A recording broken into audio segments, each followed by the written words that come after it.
Boa noite a todos e todas. Vamos já já conversar com a companheira Natália Bonavides. Estamos esperando 2, 3 minutinhos, que é o tempo que ela entrará.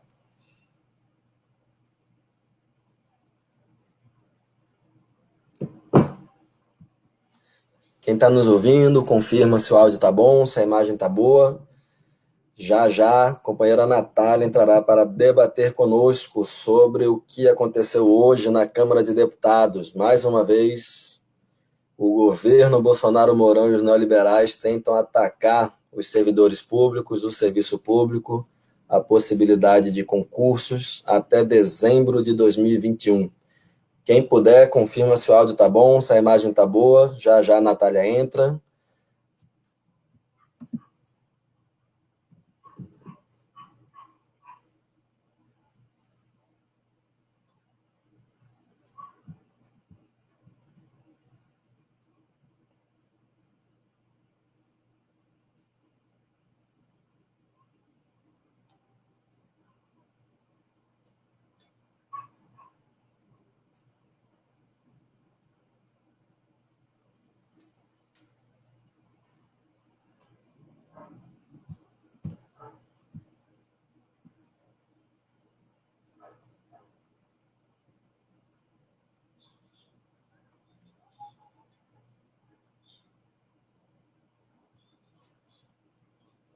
Companheirada, já já a Natália Bonavides está entrando para debatermos sobre mais este ataque.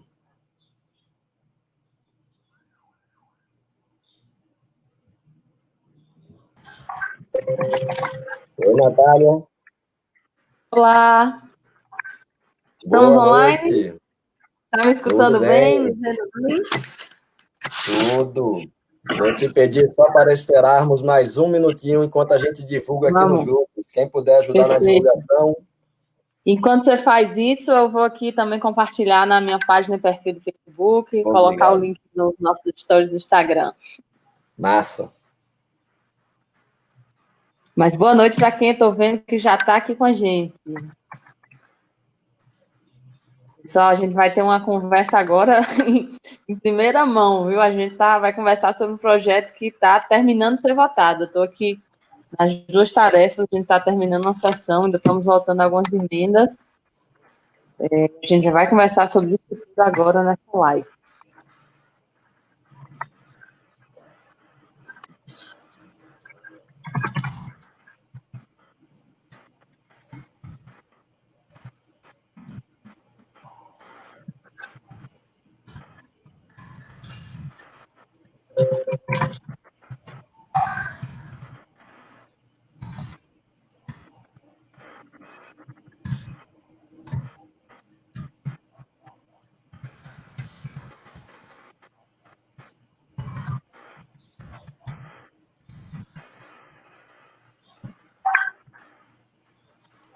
Só mais um minutinho, gente, que tinha muitos grupos de servidores querendo saber o que está acontecendo. E aí a gente está divulgando aqui nestes grupos para começarmos. Só mais um minutinho.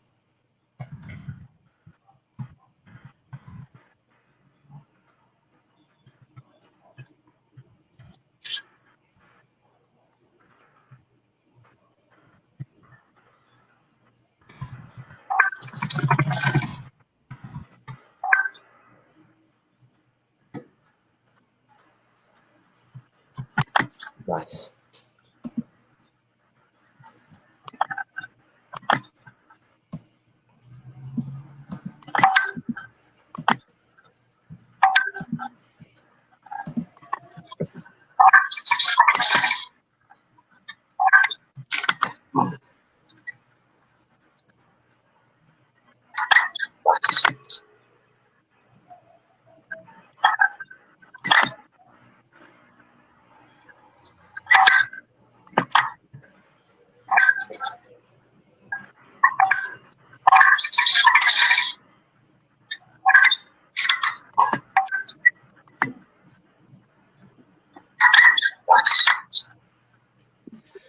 Vamos lá começar?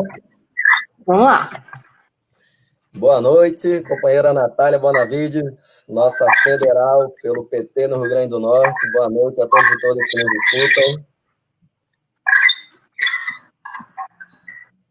Opa, tá me escutando? Estamos ouvindo, pode falar. Estou ouvindo. Peraí. Boa noite. Ok, acho que agora consertei tudo aqui. Boa noite, Daniel. Massa. É um prazer estar aqui contigo nesse dia especial, né? 202 anos do nascimento de Karl Marx. E não podíamos ter passado essa data de outra forma que não fosse defendendo direitos dos trabalhadores e das trabalhadoras, né? E ao lado de lá, os fascistas e os neoliberais, uma vez mais, em plena pandemia, querendo tirar direitos da classe trabalhadora. Pois é. E eu queria te agradecer por essa oportunidade aqui da gente bater mais esse papo. Hoje foi um dia bem agitado para a gente aqui na Câmara. Aqui na Câmara que eu digo, não, eu me refiro à sessão virtual, né, que a gente está tendo. Mas que hoje a gente estava votando um projeto, que a gente vai, né, conversar sobre isso agora, você vai apresentar aí melhor o tema, mas um projeto que queria chantagear, né, os parlamentares, condicionando uma ajuda aos estados, aos governos dos estados, condicionando isso a um congelamento total dos direitos dos servidores públicos. Mas é por isso mesmo, né, que é importante a gente estar fazendo aqui essa live no quente mesmo, né, a votação esse projeto está acabando, estamos terminando aqui de votar algumas emendas, alguns destaques, e acho que é importante a gente ter já esse momento, já de imediato, para contar para a companheirada o que está acontecendo. Massa. Para começar, então, vamos lá. Tinha um debate, Natália, há pouco tempo, de que haveria um acordo com esse centrão, né, que na verdade é a antiga direita, é o DEM, PSDB, etc., que nesse período de pandemia não seriam retirados direitos, seriam votados só temas relativos à pandemia e, ao mesmo tempo, que garantissem direitos, já que as pessoas estão sem renda, alguns sem trabalho, etc., né? Com aquela MP 905, aquela da carteira de trabalho verde e amarelo, pelo que eu me lembro, eles tratoraram isso daí na Câmara e depois caducou no Senado porque o governo tirou o mandeta do Ministério. Você acha que, enfim, como é que você faz essa análise histórica aí? Continuam os ataques à classe trabalhadora? Há uma possibilidade de, enfim, termos propostas sendo aprovadas mantendo direitos? Ou não, a gente tem que intensificar ainda mais a nossa luta para garantir os direitos de servidores e de trabalhadores em geral. Olha, Daniel, essa contextualização que tu fez foi importante. Antes, eu vi que Vanilson está online, Vanilson, coordenador do Movimento Nacional da População de Rua, e hoje é aniversário dele também, certo? Não foi só Karl Marx que nasceu no dia de hoje, o companheiro Vanilson também, ele está online aqui nos prestigiando, eu queria deixar um beijo bem grande para ele, e um feliz aniversário, e que a gente se abrace muito em breve, companheiro Vanilson, para compensar a gente não ter se visto hoje. Mas, Daniel, essa contextualização que tu fez é muito importante. Né? Como vocês sabem, a Câmara, o Senado, está funcionando de forma remota, né? De forma virtual, acesso sendo online. Isso é muito complicado, porque isso dificulta a nossa possibilidade da oposição de fazer obstrução, isso dificulta uma pressão popular maior, já que mesmo Brasília sendo inacessível, sempre era possível ver entidades, sindicatos andando na Câmara, visitando os gabinetes de todos os deputados, isso não está sendo mais possível. Então, teve mesmo esse combinado, né, esse diálogo no início desse funcionamento virtual, para que a gente focasse realmente o debate nos temas da pandemia, no enfrentamento à pandemia. E não foi isso que aconteceu, né? Na verdade, como você mesmo falou, teve logo uma tentativa de passar aquela MP da carteira verde e amarela, que era muito danosa, né? Que era uma medida que não tinha nenhum conteúdo de combate ao coronavírus, que era exclusivamente voltada mesmo para tirar direitos, para criar uma categoria nova de trabalhadores que ia ter menos direitos, e isso foi feito no meio da pandemia, ou seja, a gente parou tudo, deixou de votar coisas urgentes, coisas importantes, coisas necessárias para salvar vidas, para votar uma coisa como essa. Isso já ligou em nós um sinal, né, amarelo de que os desafios que vinham pela frente. E assim foi feito. Né? O que é esse projeto que a gente está debatendo hoje? Nós, no Congresso, a gente está buscando aprovar uma ajuda aos estados e aos municípios, né? Um dinheiro que o governo federal vai ter que mandar para os estados e para os municípios. E na primeira quinzena de abril, ou seja, já em algumas semanas, na Câmara nós aprovamos esse projeto, nós aprovamos esse auxílio aos estados e municípios. E nós conseguimos fazer isso de uma forma que não trouxesse condições para os estados, condições que viessem a cercear a própria liberdade dos gestores de escolherem suas melhores políticas, e de uma forma que não viesse, da forma como o ministro Paulo Guedes queria, a vincular essa ajuda a retirada de direitos dos servidores. Olha a chantagem que está acontecendo, né? Eles querem que a gente só debata a ajuda aos estados e aos municípios se, por outro lado, tiver o congelamento dos direitos dos servidores. O que uma coisa tem a ver com a outra? Como é que na hora em que a gente está mais precisando dos serviços públicos, o governo federal pode propor que a gente aprove medidas que sucateiam o serviço público? Pois bem, foi isso que aconteceu. A versão que a gente havia passado na Câmara não trazia essas condicionantes, mas lá no Senado o governo agiu fortemente para trazer esses condicionantes, sim, no texto dessa ajuda aos estados e aos municípios.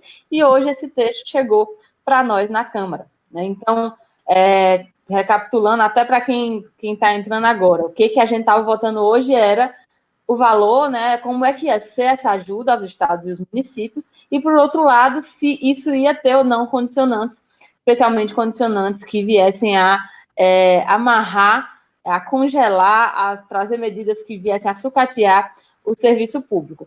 Bom, nós fomos contra o projeto em debate, porque nós éramos a favor de um outro texto, e aí na Câmara é assim, quando tem dois textos sobre o mesmo tema, né? Existe um texto principal e uma emenda substitutiva, ou seja, um texto alternativo àquele. E aí, para a gente chegar nesse texto alternativo, nessa emenda substitutiva, a gente precisa que não passe o primeiro texto. E eu estou explicando isso porque o nosso Estado também tem seu gabinete do ódio, né? Também tem sua máquina de fake news. E aí está rodando agora em um monte de grupo e um monte de blog que eu votei contra a ajuda aos estados. Olha se faz algum sentido. Eu, deputada do Partido dos Trabalhadores, o mesmo partido da governadora, eu que fui eleita pelo povo potiguar e estou debatendo uma medida que vai trazer recursos para o povo potiguar, se eu votaria contra um auxílio ao estado do Rio Grande do Norte e aos municípios do Rio Grande do Norte. Isso não faz o menor sentido. E realmente não foi isso que aconteceu. A gente votou contra o texto que estava em debate, a gente votou contra essa proposta porque ela trazia o quê? A proibição de mais investimentos, a proibição de ter concurso público, o congelamento dos salários dos servidores. Era literalmente uma forma de se aproveitar desse momento, da extrema pressão que, naturalmente, os governadores e prefeitos estiveram fazendo durante todas essas semanas, porque realmente estão em situação desesperadora e precisam desse recurso, se aproveitar dessa pressão para colocar ali um jabuti em cima da árvore, né? Que é enfiar uma coisa que não tem nada a ver com o que a gente está debatendo e tentar se aproveitar do momento para aprovar isso. Então, foi mais ou menos isso, Daniel, que aconteceu hoje. Né? Eu e outros 19 deputados do Partido dos Trabalhadores votamos contra o projeto que estava sendo debatido. Nós éramos a favor de que esse projeto fosse rejeitado e, em seguida, entrasse em votação um outro projeto que garantia a ajuda aos estados e municípios, inclusive para o Rio Grande do Norte garantia um valor maior, mais de 240 milhões a mais, e que um projeto que não trouxesse essas amarras que tentam sucatear o serviço público. Companheirada que está nos assistindo, eu sei que às vezes é um tema difícil, né, falar de lei, de projeto, de orçamento, então vão deixando aí nos comentários se vocês estão com qualquer dúvida, que a gente ao longo aqui da live vai respondendo. O que manda, Daniel? Massa, Natália. Inclusive, destacar que esse congelamento não tem nem como ter a desculpa de ser durante a pandemia, porque seria até dezembro de 2021. Congelamento de salários, congelamento de concursos públicos e também de progressões, né? E este mesmo governo que quer colocar a culpa no trabalhador em relação à pandemia, quer que a classe trabalhadora arque com os custos da pandemia, é o governo que alterou esta semana a Instrução Normativa 1942 da Receita Federal, reduzindo a contribuição sobre o lucro líquido dos bancos de 20% para 15%. Só para a gente ter uma ideia, quem está nos acompanhando, os 4 maiores bancos do país deixarão de pagar 4 bilhões de reais aos cofres públicos em plena pandemia. Enquanto isso, o governo vai e ataca, enfim, o direito de servidores, né, aí com também uma participação importante da direita, que se autodenomina centrão, não é isso? Exatamente. Infelizmente, essa tem sido a postura em regra do governo, né? Essa de trazer medidas que beneficiam os bancos, que beneficiam as grandes empresas, em detrimento das medidas que socorrem a classe trabalhadora. E isso é evidente até quando a gente consegue aprovar, né? Que a oposição conseguiu garantir a aprovação daquele auxílio emergencial de R$600, que pode chegar até R$1.200 por família, que o governo queria dar 200. Mas na execução a gente está vendo o desastre, né? O governo está, inclusive, fazendo as pessoas se aglomerarem em fila de banco por não estarem conseguindo acessar o benefício. E aí o Centrão tem tido um papel essencial nisso tudo. Centrão, como a gente estava conversando, é um novo nome que a direita está se dando, né? Porque de centro não tem nada, né? Esse setor não é de centro, não se configura num bloco de parlamentares que são moderados, que estão no centro do debate político. Na verdade, são parlamentares de direita e que têm um profundo alinhamento com a política econômica desse governo. Não é à toa, inclusive, que essa medida que a gente estava falando agora há pouco, da MP da Carteira Verde e Amarela, por exemplo, ela não só foi pautada no meio da pandemia, ela foi aprovada. Né? Se não tivesse vencido, se não tivesse sido aprovada em cima da hora, sem tempo de o Senado analisar, e aí, portanto, a medida venceu e aí não pôde virar lei, ela teria virado lei. Se dependesse do Centrão, né, ela teria virado lei. Então, tem tido esse alinhamento na política econômica do governo com essa direita que se chama de Centrão, e isso é o que mais nos preocupa, porque enquanto a gente devia estar debatendo exclusivamente medidas de enfrentamento ao coronavírus, medidas de enfrentamento a essa pandemia, a gente está gastando, né, energia e tempo para, no meio da pandemia, lidar com o inimaginável, que é o governo federal querendo tirar direitos da classe trabalhadora. No mundo inteiro, o movimento está sendo outro. Né? No mundo inteiro, o movimento está sendo de garantir condições para a classe trabalhadora passar por essa pandemia. E aqui, por causa dessa aliança que tem o governo federal com o Centrão, especialmente na área econômica, especialmente na área que envolve direitos trabalhistas, a gente está tendo que, além de tudo, além de enfrentar a pandemia, além de enfrentar o vírus, além de enfrentar a desgraça que o Bolsonaro e suas ações, ainda lidar com esses avanços, esses ataques que estão acontecendo presentemente contra os direitos dos trabalhadores. Para quem está entrando agora, para quem conectou agora na nossa live, eu estou aqui com o Daniel, o professor Daniel. A gente está comentando, entre outros aspectos da política, uma votação que teve hoje na Câmara, que condicionou o socorro aos estados e municípios a que esses estados e municípios fizessem um verdadeiro escateamento de serviços públicos, né, que congelasse salário, que proibisse investimento, que proibisse concurso público, e a gente estava comentando como é maléfico que esses setores se aproveitem do momento de fragilidade, do momento de pandemia, do momento de dificuldade de mobilização social para enfiar esses temas goela abaixo através de chantagem, que é isso que aconteceu hoje. Hoje existe uma verdadeira chantagem que foi condicionar a ajuda aos estados e municípios a que se tirasse direitos dos servidores públicos, que é quem está aí na linha de frente do enfrentamento à pandemia, inclusive se sacrificando por nós todos e todas.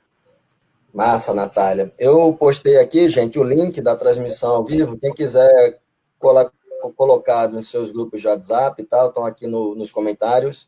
Quiser compartilhar nos seus perfis de Face também. Bom, estamos aqui com muita gente dando boa noite, parabenizando pelo mandato, pela atuação. Temos também bolsonaristas nos acompanhando, é sempre bom tê-los presentes, sempre aumentam, né, o nosso alcance. E quem sabe... com o professor Daniel. Vai que algum deles muda, né? Deixa, enfim, sempre a esperança nessa vida.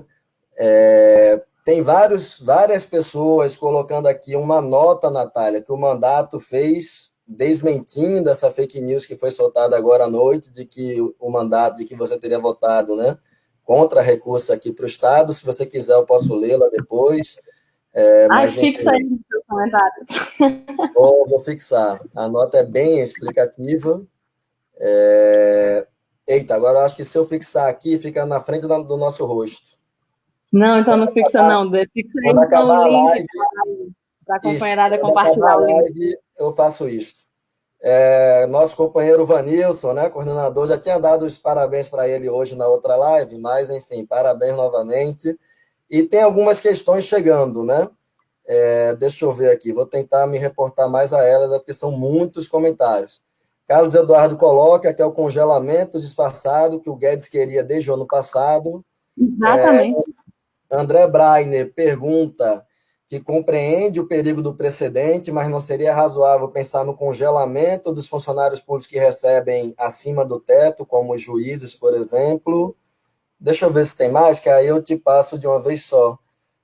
Vamos ver. Enquanto tu vê, eu responder a esse. Totalmente, na verdade, receber acima do teto era para ser proibido, né? É proibido, e a gente tem, inclusive, projetos para barrar isso de forma mais contundente. O problema é que a massa dos servidores e das servidoras públicas não é feita desse pessoal, né? Não é feita desses setores mais privilegiados, muito pelo contrário. Eu, inclusive, fui advogada no Sindicato de Servidores Públicos Municipais de Natal, e quem a gente atendia era quem estava na ponta dos serviços, é a companheirada que trabalha no cemitério, que é coveira, é a companheirada que trabalha na UPA, é a companheirada que trabalha de vigia da escola. A maioria do serviço público não é de juiz, não é de promotor. Essas castas, esses privilegiados, enfim, eles sim, medidas em relação a eles são sim devidas, inclusive receber acima do teto é algo que é inadmissível, aí nós, Partido dos Trabalhadores, temos projeto em relação a isso, mas essa não é a maioria das pessoas que vão ser atacadas pelo que está sendo aprovado hoje, né? Quem vai ser atacado mesmo é quem ganha pouco, quem já estava se lascando muito depois que a reforma da Previdência foi aprovada e que vai passar aí por mais esses quase 2 anos de inviabilidade, de luta por direitos, de conquistas, de melhorias que, na verdade, costumam significar só a recomposição da inflação, coisas assim, não é nem aumento, é mero reajuste para o salário poder continuar comprando o mesmo tanto de feijão que comprava antes. Então, definitivamente, o que está sendo aprovado hoje não é para atacar setores privilegiados, né? É para atacar a maioria do serviço público que não é de setores privilegiados. Massa. Você falou, Natália, sobre a questão do PT, né? Teve uma série de servidores, de militantes petistas, de sindicalistas que questionaram que no Senado não foi possível, enfim, reverter ou conflituar diretamente com a proposta, né? E aí na Câmara hoje, visivelmente, o partido teve duas posições, né? Os grupos, né? Quem não conhece, quem está nos assistindo, o PT ele tem uma série de tendências internas. São formas diferentes de ver a tática, a estratégia, o que o PT deve fazer agora, o que deve fazer no futuro. E aí nós militamos na articulação de esquerda, né? Uma das tendências internas. Diz um pouco para a gente sobre isso, como que foi essa divisão, e assim, quais as implicações dessa divisão, né? E por que foi importante bater o pé e votar não ao projeto que veio do Senado, já que ele atacava direitos dos servidores.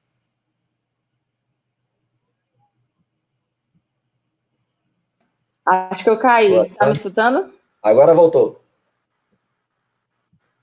Não sei se vocês estão me ouvindo, estou tentando voltar. Voltou. Tá tudo ok aqui para gente. Olá. Estou ouvindo. Você nos escuta, Natália? Opa, acho que agora voltou. Para nós está tudo ok. Tá dando para ouvir. Eu fiquei sem ver nada, nem escutar, ficou tudo com a tela preta aqui, mas agora eu acho que retornou. Eu escutei a tua pergunta até a parte que tu estava pedindo para eu comentar, acho que a divergência que teve na bancada, era isso? Se puder retomar a conclusão de quando caiu aqui para mim.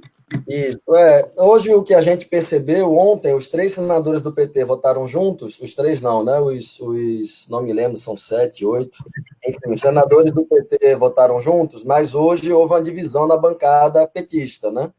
E aí eu queria que você comentasse um pouco o porquê dessa divisão E o porquê que foi acertado? Nós temos uma posição firme, né? Foram 20 deputados, como você colocou agora, que tiveram a posição firme de que somos a favor dos recursos para os estados e municípios. Na verdade, somos a favor de mais recursos do que o que está sendo aprovado, né? Nós votamos em outra perspectiva, mas nós também não aceitamos que seja uma política de Estado colocar a culpa da pandemia nos trabalhadores, sejam servidores, sejam informais, etc., né?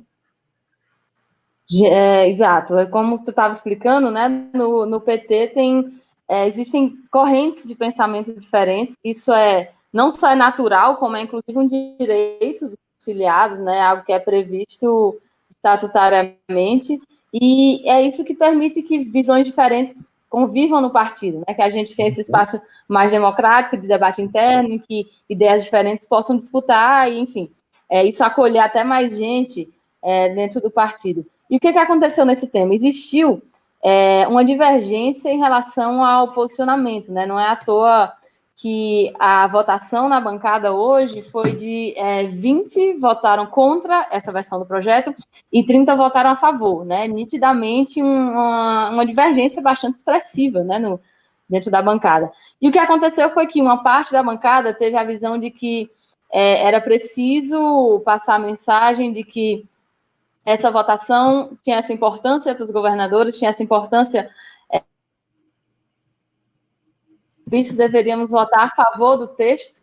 E outra parte da bancada entendia que estava garantido o auxílio, né? Inclusive, não é à toa que a gente defendia uma outra versão do texto que também tratava do auxílio dos estados e dos municípios, né? Não estava em cogitação ninguém ser contra a ajuda aos estados e aos municípios, mas nós não achamos razoável aceitar que isso se desse através de chantagem. O que aconteceu hoje foi isso, uma chantagem explícita.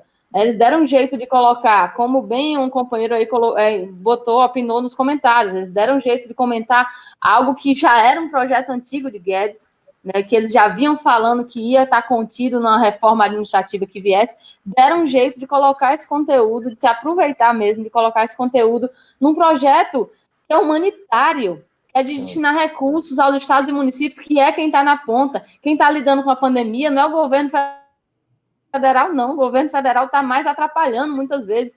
Quem está lidando com a pandemia são os prefeitos, quem está lidando com a pandemia são os governadores, é quem está em contato direto com o povo, é quem está vendo as UTIs, os leitos de UTI ficarem lotados. Então, se aproveitaram uma questão humanitária, urgente, muito necessária, que é a ajuda aos estados e municípios, para colocar. Lá a gente tem a expressão lá no Congresso que é jabuti não sobe em árvore, né? Ou que é assim, jabuti não sobe em árvore. Se ele está em cima da árvore é porque alguém colocou ele lá, né? Que é quando fazem isso, pegam um texto sobre um tema e colocam uma coisa nada a ver nesse texto para se aproveitar do momento ali propício para aquilo ser aprovado. Foi bem o que aconteceu. E aí teve essa divergência mesmo, né? Alguns parlamentares atenderam a esse apelo dos governadores de aprovar logo esse texto, mas nós entendíamos que isso sequer atrapalhava a urgência da tramitação, porque uma vez rejeitada essa versão, imediatamente se passaria à votação da outra versão e a gente garantiria que isso fosse feito sem a chantagem, né? O que aconteceu até isso desmoralizante para a Câmara, porque nós tínhamos aprovado um texto muito melhor, e hoje voltamos no mesmo assunto, submetidos na chantagem, né, submetidos, e foi mais ou menos essa a divergência que se deu em torno desse debate. Vejam bem, eu estava falando há pouco como os servidores públicos, né, apesar da imagem que o Paulo Guedes tenta passar, e que são parasitas, gente muito rica e privilegiada, a massa de servidores públicos não tem nada a ver com isso, a vida da maioria dos servidores públicos não tem nada a ver com isso. Quem não conhece aqui um professor, uma professora de escola estadual, de escola municipal, quem não conhece aqui uma enfermeira, quem não conhece aqui alguém que tem uma vida modesta sendo servidor público. E quando Guedes os trata como parasita, ele tenta deslegitimar a necessidade dos próprios serviços públicos na sociedade, né? Tenta dizer que não é importante ter um Estado que tem esses serviços fortalecidos. Então, nós, né, eu e os outros 19 parlamentares do PT que fomos contra essa versão do texto, nós entendemos que era inadmissível o PT votar a favor de ataque a direitos dos servidores, ataque a direitos de trabalhadores. Então, foi por isso essa divergência, por isso essa posição. Nós não podemos sinalizar para a população que não podem contar com o Partido dos Trabalhadores para defender os direitos dos trabalhadores, né? Seria um equívoco muito grande e por isso tudo que nosso voto foi esse, né? Contra o texto que foi votado, para votar um texto melhor, que inclusive garantia mais recursos aqui para o nosso estado do Rio Grande do Norte. Mais de 240 milhões a mais de recursos viria se o outro texto tivesse sido aprovado. Então, a gente votou a favor de um texto que tinha mais de 200 milhões a mais de recursos. Depois disso, votamos para derrubar o artigo 8º, que é este artigo que impõe até dezembro de 2021, sem reajuste, sem progressão, sem concursos. Mas também, depois desses destaques, acabamos vencendo o destaque da educação. Eita, caiu de novo? Voltou. E aí eu estou com a internet muito ruim. Mas eu acho que eu estava explicando a linha do tempo, né? O texto que a gente foi a favor, que a gente foi a favor de tirar o artigo que fazia esse ataque aos servidores e que nós conseguimos inserir os trabalhadores da educação, na verdade, os professores e professoras, entre as categorias que não vão ser atingidas pelo congelamento, não é isso? Isso, exatamente. Se puder comentar um pouquinho rapidamente. Pois foi muita luta o dia todo, né? Foi um dia de muitas reuniões, de nossos líderes tentando contato com os outros partidos, com os partidos da minoria, os partidos da oposição, com o presidente da Câmara, e a maioria das emendas que a gente tinha foi rejeitada. Né? A maioria dos destaques que a gente apresentou foi rejeitada.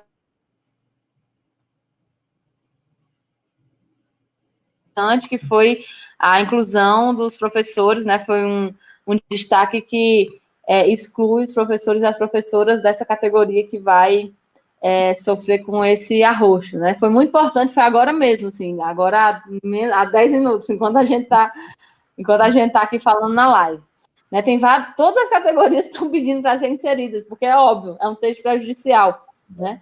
E aí o debate está longo até por causa disso, né? Porque tem vários destaques, várias propostas de inserir outros grupos, entre os que não vão ser afetados, mas o que a gente vai conseguir deixar de fora desse ataque vai ser bem pouco, né? A maioria dos servidores vão sim ser afetados. Massa. Natália, para a gente partir então para a nossa conclusão, já são mais de 11 horas, tem mais de 100 pessoas nos assistindo, mas enfim, você também deve estar cansadíssima desse dia de luta. A grande questão que fica temos um governo que ataca direitos de trabalhadores, que queria dar uma esmola de R$ 200 para trabalhadores e trabalhadoras informais, que quer retirar direitos de servidores, um governo que atua contra o isolamento, que manhã, tarde e noite fala contra o isolamento, e muito mais do que isso, um governo que tem uma política de subnotificar os casos para que as pessoas não compreendam que eles estão fazendo um genocídio, estão fazendo uma necropolítica, estão literalmente matando a população, especialmente a mais pobre, no país afora. Hoje nós tivemos mais de 600 vítimas de Covid, já é um novo recorde, e estamos caminhando rapidamente para uma realidade tão difícil quanto a dos Estados Unidos, da Itália e da Espanha, né? Frente a isso, há um outro caminho que não, fora Bolsonaro, fora Mourão. Não. Olha, eu faço parte do grupo, né, da parcela da população que acredita que a gente está vivendo um momento dramático, né, para além da crise pela qual a gente já passava, social, econômica, política, se somou à crise sanitária. E o nosso foco agora deve ser absolutamente salvar vidas, combater o vírus, combater a pandemia. Para mim, não é possível salvar vidas, combater o vírus e combater a pandemia com o governo que está aí hoje, em todos os aspectos. Né? No aspecto do Ministério da Saúde, o que eu tenho conversado com o nosso governo do Estado, aqui está muito difícil o diálogo, está tudo parado, não vem os EPIs, não, os equipamentos de proteção individual, não vem os respiradores, recursos que ainda não foram liberados. respiradores que o governo comprou e que estão presos, porque a empresa disse que o governo mandou não liberar para o nosso estado.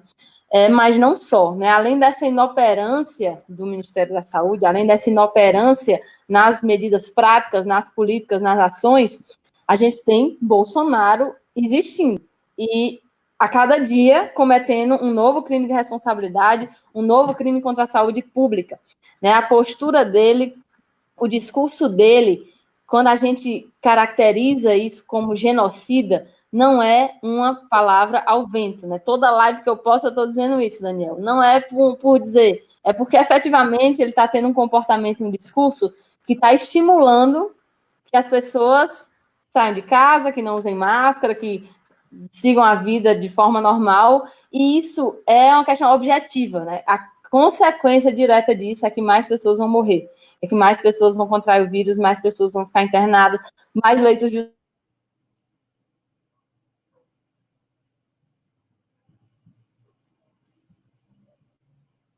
Travou um pouquinho. Natália, está nos escutando?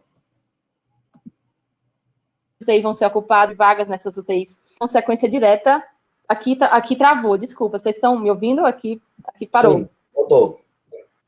Voltou agora. Voltou? Vocês me ouviram até onde?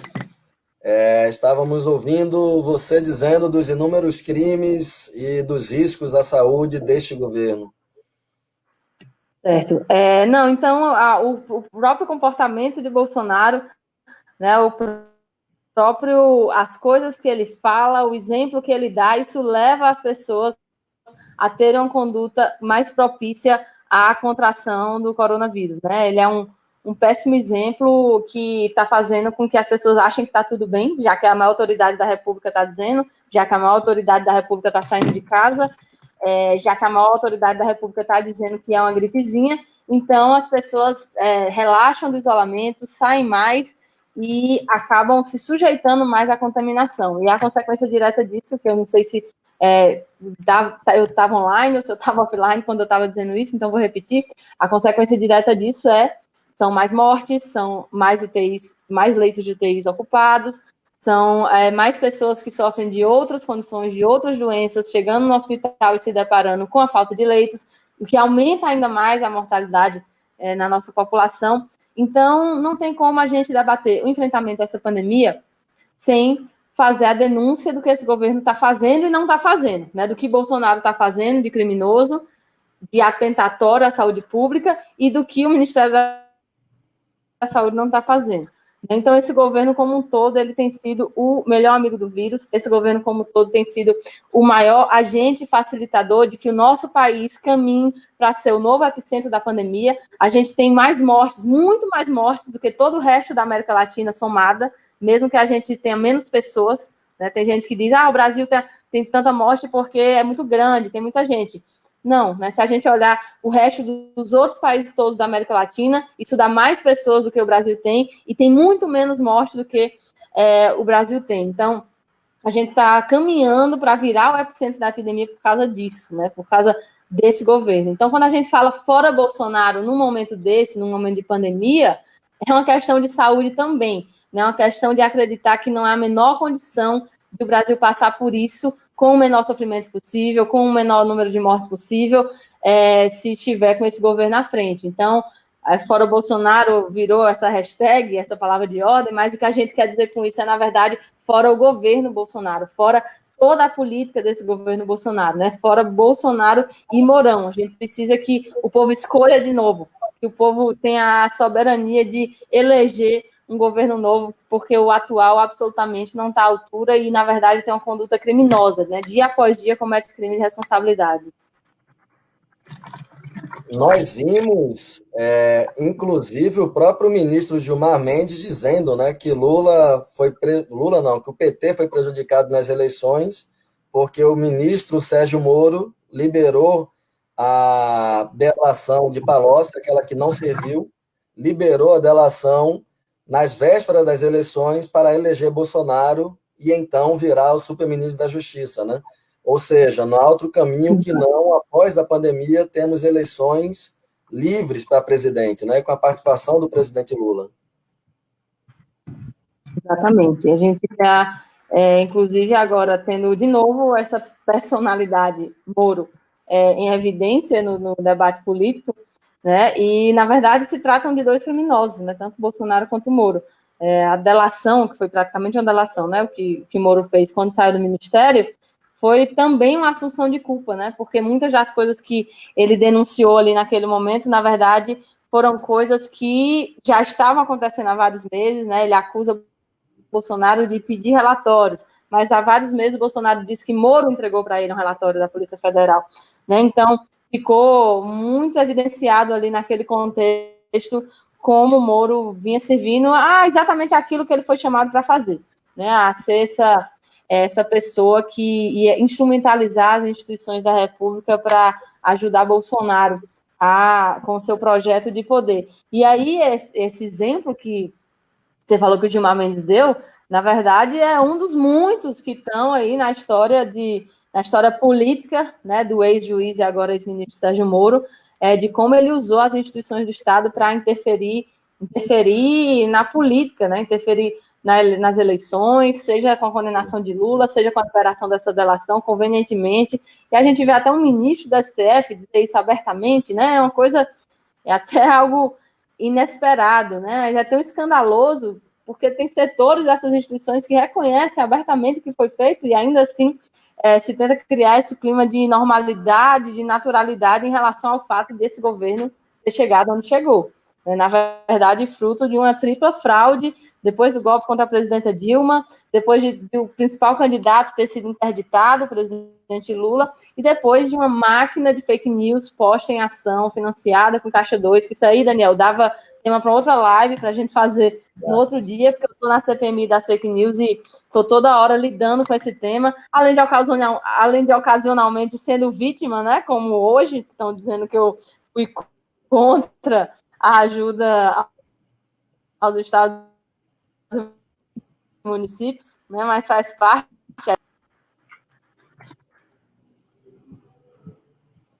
Tá me ouvindo? Voltou agora. Deu para ouvir até você dizer que não foi contra a ajuda aos estados e municípios. A fake news. Não, então, eu estava dizendo que é isso, né? Essas milícias, esse tema das fake news, que foram determinantes na eleição de Bolsonaro, dava pano para manga para eu e você fazermos mais uma live um outro dia só sobre isso, que eu estou na CPMI das fake news e estou lidando muito com esse tema e aí, inclusive, sendo vítima às vezes, né? Como aconteceu hoje com a fake news que está rolando, de que eu fui contra a ajuda aos estados e municípios, mas faz parte, né? Enfrentar essas milícias virtuais, era isso que eu estava dizendo. Massa. Gente, estamos chegando aqui já no final, já está tardíssimo. A companheira Natália segue em votação aí, também dando atenção para nós. Tiveram só 2 comentários que eu gostaria de ressaltar aqui. Um que fala que queria muito ouvir você falar sobre a CPMI das fake news, né? Como você já antecipou, então já fica um convite, Natália, para a gente fazer uma outra live só sobre isso. Vai ser impossível aqui a gente dialogar, né, sobre uma CPMI tão importante como essa. Tem uma pergunta também sobre os trabalhadores da educação, né? A emenda que nós conseguimos aprovar, quando eu digo nós, foi o destaque, né, da bancada do PT, retira os profissionais da educação, né? Então, uma pequena conquista. Mas é bom a gente lembrar também que essa matéria, né, que esse projeto de lei, ele retornará para o Senado para nova votação, já que foram feitos ajustes na Câmara, né? Então, enfim, gostaria de passar para a Natália, para ela agradecer essa participação especialíssima aqui conosco nesta terça-feira à noite, dia de aniversário de Karl Marx, dia em que a gente tem que reafirmar em todos os cantos, para salvar vidas, temos que tirar Bolsonaro, tirar Mourão e tirar os neoliberais. Não basta tirar só Bolsonaro.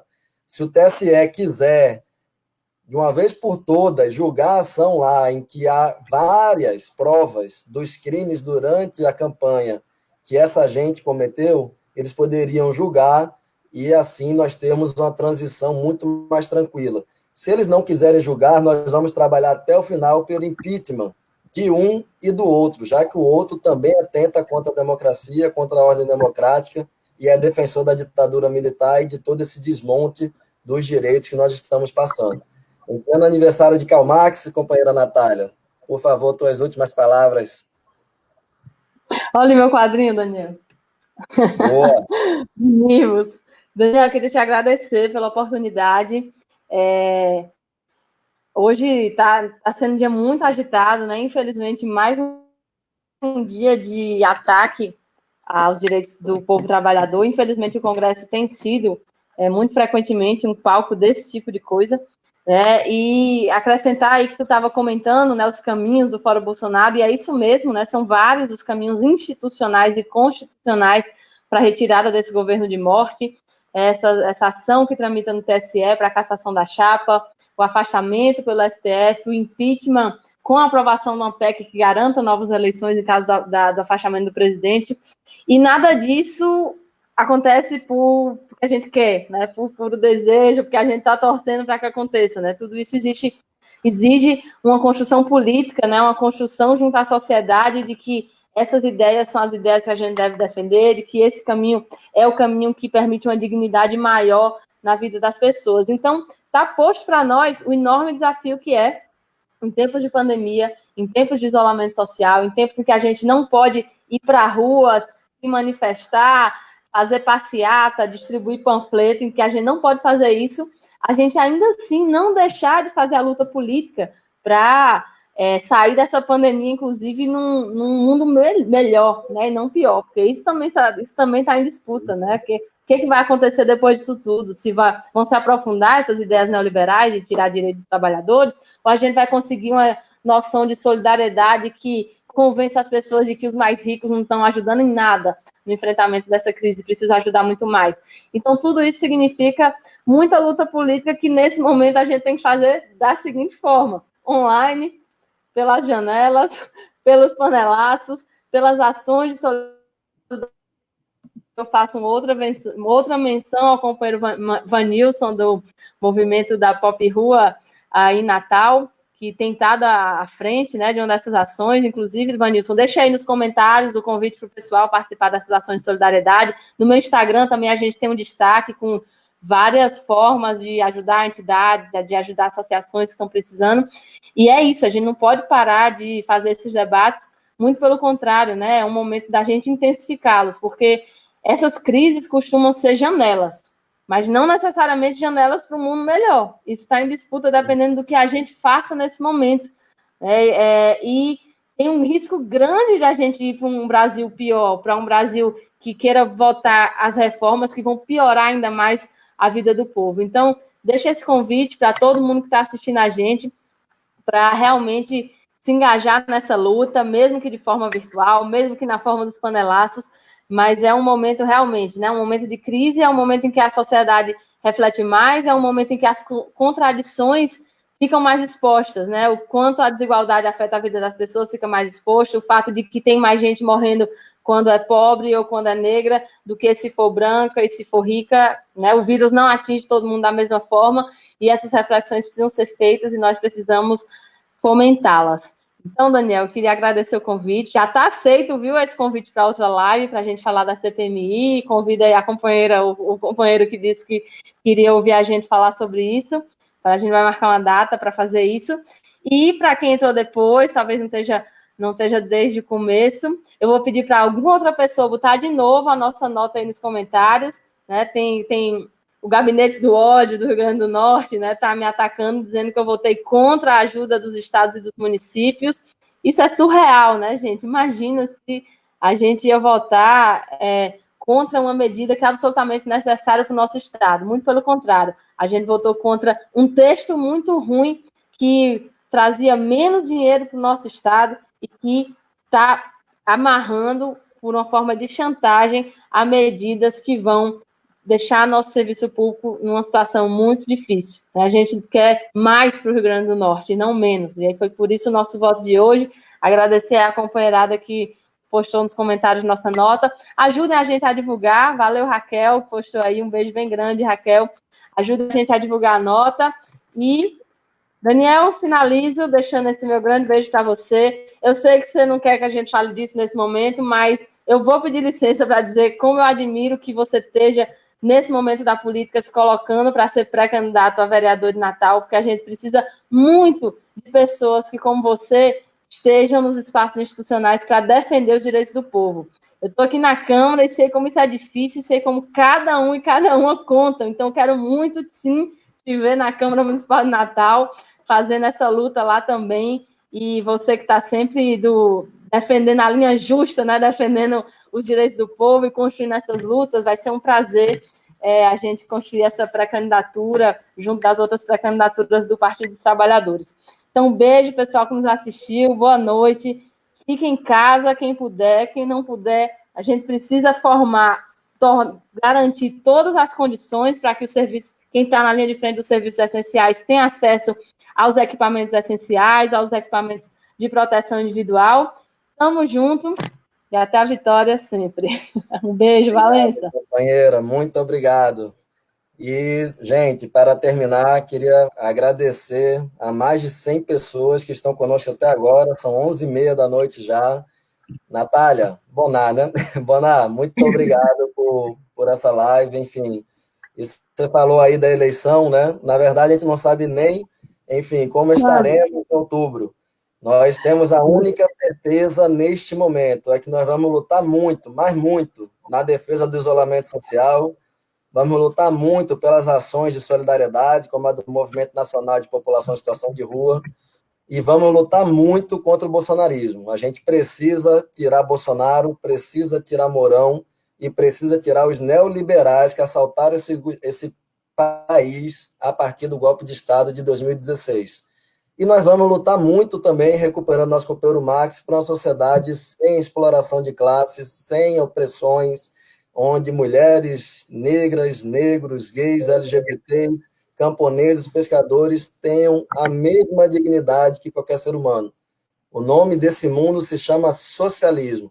É homenagem a Max, é homenagem à companheira Natália. Um cheiro grande a quem nos acompanhou até agora.